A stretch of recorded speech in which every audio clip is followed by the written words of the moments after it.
안녕하세요. 오늘은 아버님을 떠나보낸 한 아드님이 보내주신 사연입니다. 아버님께서 남기신 글과 가족의 기억을 정리한 이야기라고 하셨습니다.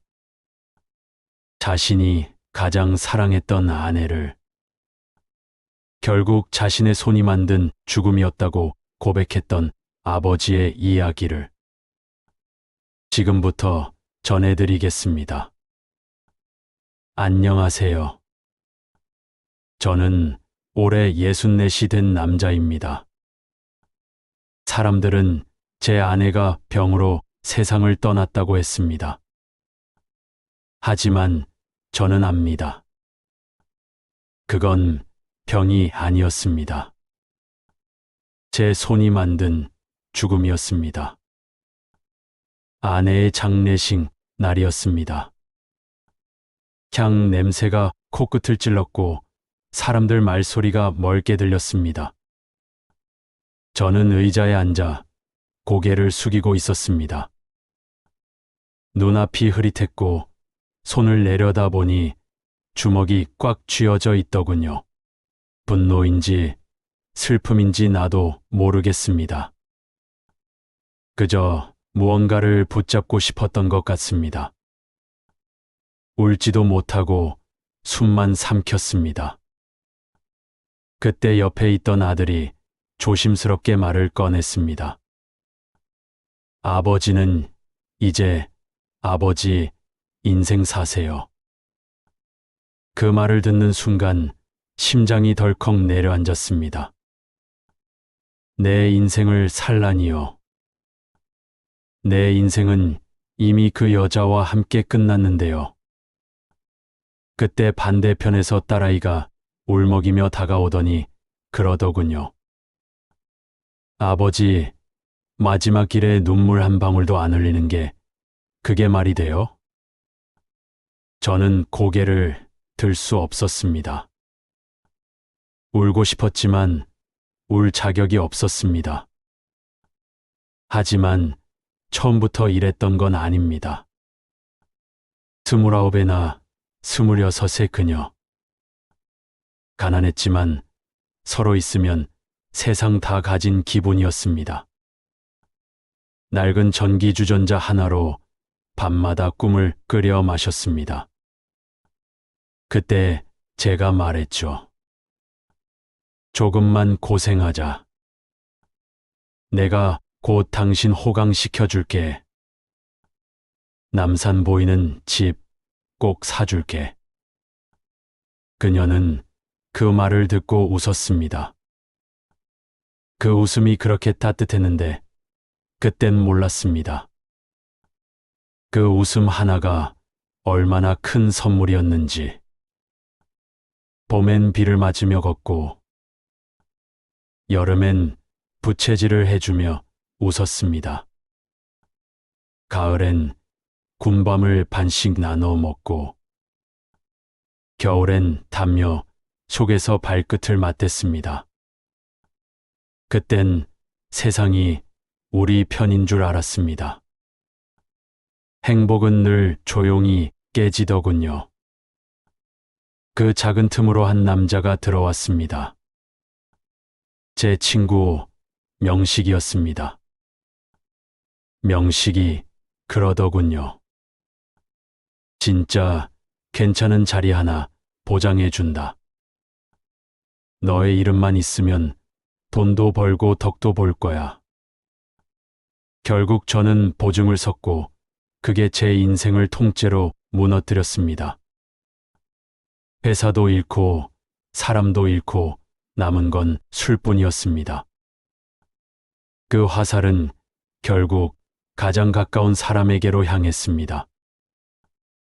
아내였죠. 그해 여름, 아이가 아팠습니다.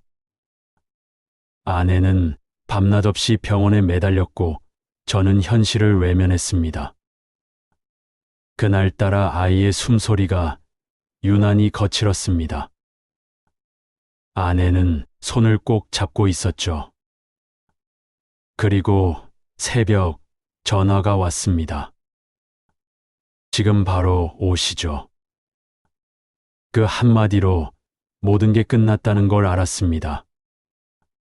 병실에 들어가니 아내가 아이를 안고 있었습니다. 여보, 우리 아이가 이제 안 아파요. 그때 저는 미쳤습니다. 슬픔이 아니라 분노가 먼저 나왔습니다. 그날 이후 아내는 말이 줄었고 웃음도 사라졌습니다. 시간이 흘러도 그녀의 눈빛엔 늘 무언가 남아 있었습니다. 말하지 않아도 느껴졌습니다. 이 사람은 더 이상 나를 사랑하지 않는구나. 그녀는 점점 말라갔습니다. 병원에 가보라 해도 고개만 저었습니다. 괜찮다고, 아직 멀쩡하다고 늘 그렇게 말했죠. 그 말이 마지막이 될 줄 그땐 몰랐습니다. 그리고 며칠 뒤 그녀는 조용히 세상을 떠났습니다.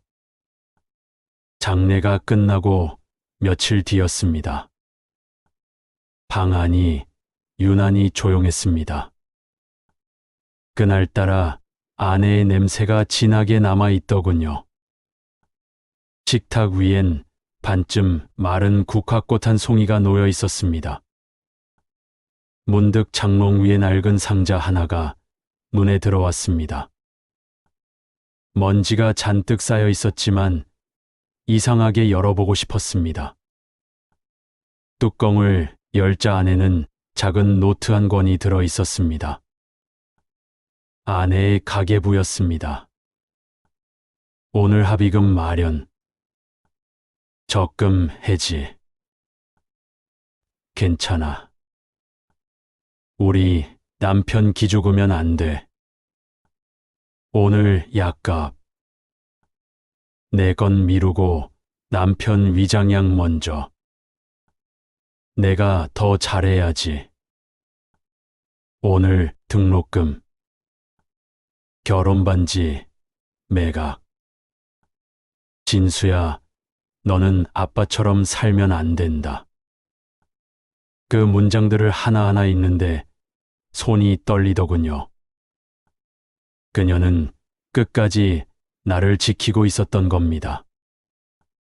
그날 밤 저는 그 가계부를 품에 안고 처음으로 울었습니다. 며칠 뒤 화장대 서랍을 정리하다가 편지 한 장을 발견했습니다. 봉투엔 이렇게 적혀 있었습니다. 강연 씨에게. 조심스레 꺼내 읽었습니다. 여보, 나는 알고 있었어요. 당신이 겉으론 화내고 속으론 자신을 미워한다는 걸. 그래서 미워하지 않으려 했어요. 당신이 조금이라도 편하길 바랐어요. 혹시 내가 먼저 가면 너무 미안해하지 말아요. 나는 당신이 내 남편이라서 참 고마웠어요. 그 마지막 문장을 읽는데 가슴이 무너졌습니다. 그녀는 죽는 날까지 나를 용서하고 있었습니다. 그날 이후 저는 술에 의지했습니다. 하루에도 몇 번씩 생각했죠. 한 번만, 단 한 번만 다시 볼 수 있다면. 그 말만 되뇌며 잠이 들었습니다. 그리고 눈을 떴습니다. 천장이 낮았습니다. 창문 틈으로 햇살이 들어오고 부엌에서는 주전자가 끓고 있었습니다. 그때 익숙한 목소리가 들렸습니다. 강연 씨, 늦잠 잤네? 얼른 일어나요. 오늘 명식 씨 만나기로 했잖아요. 그 목소리 그녀였습니다. 젊고 생기 있는 그 시절의 그녀. 저는 얼어붙은 채로 말했습니다. 영수가? 그녀는 웃으며 말하더군요. 당신 왜 그래요? 꿈이라도 꿨어요? 그때 깨달았습니다.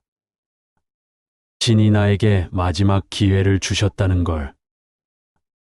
그날 이후 저는 달라졌습니다. 화를 내지 않았습니다. 아내가 하는 말에 귀를 기울였고 작은 일에도 고맙다고 말했습니다. 오늘은 당신 좋아하는 냉면 먹으러 가자.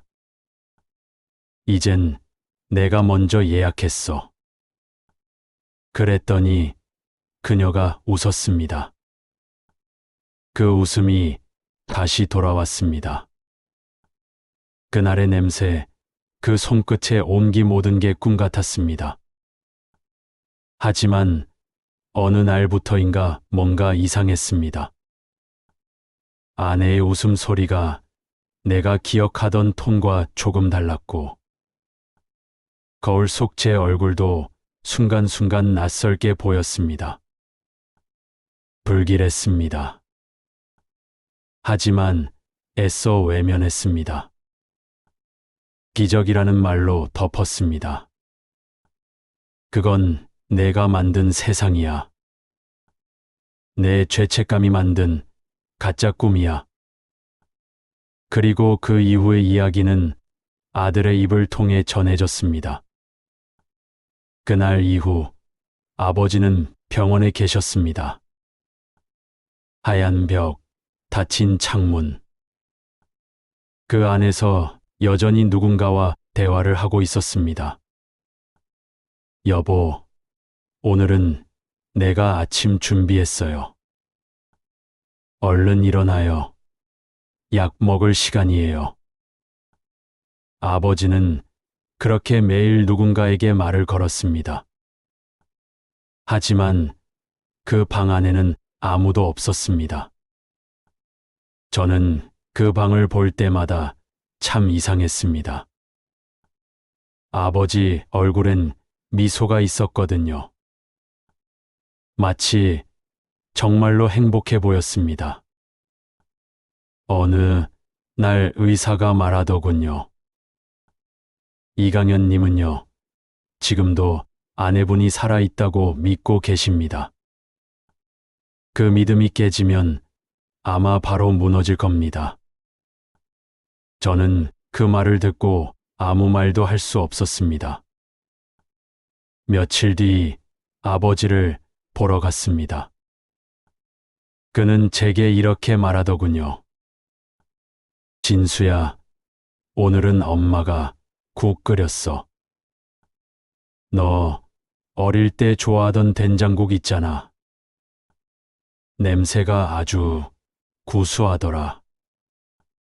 저는 그냥 고개만 끄덕였습니다. 그날따라 정말로 된장 냄새가 나는 듯 했습니다. 며칠 후 새벽이었습니다. 간호사에게 전화가 왔습니다. 이강현님, 오늘 새벽에 조용히 돌아가셨습니다. 마지막까지 웃고 계셨어요. 저는 병실로 달려갔습니다. 아버지는 깨끗한 얼굴로 누워 계셨습니다.